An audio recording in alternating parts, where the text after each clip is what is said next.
Шымкент Қызыләскер Түйетас бағытындағы облыстық маңызы бар автомобиль жолында кеңейту жұмыстары қызу жүріп жатыр. Ені 7-ден 17-де 5 метрге дейін созылады.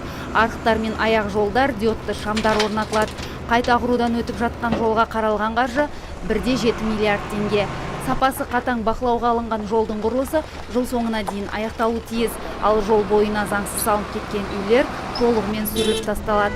Осы бір үй бізге жолды соғуға кедергі келтіріп тұр. Аталған мәселемен қала әкімдігі тиісті бөлімдері жұмыс жасап, қазіргі таңда жаңа мемлекет мұқтаж үшін сатып алу жұмыстары жүргізіліп жатыр.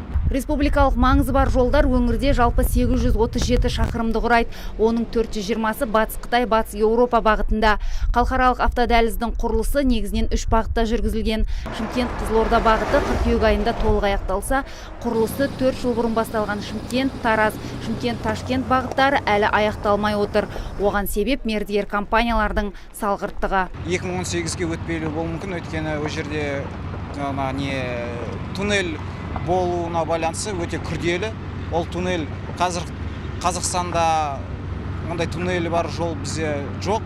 Халықаралық компания ұтып алған еді. Ол мекеме банкрот болуына байланысты қазір тоқтап, жаңағыдай мемлекет сатып алу конкурстары басынан жүргізіліп жатыр. Облыс әкімі аралап, осы батыс Еуропа, батыс Қытай жол учаскелеріне сын ескертпелер айтылған тұғын. Жұмыстар бәрі атқарылып қойған, бірақ пайда болып жатқан ақаулар жөнделуде және халықтың наразылығын туғызуында деп.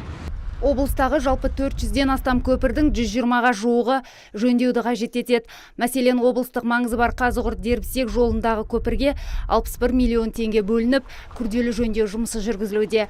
Қазір күрделі жөндеу жүріп жатқан 18 көпірдің барлығы жыл соңына дейін пайдалануға беріледі.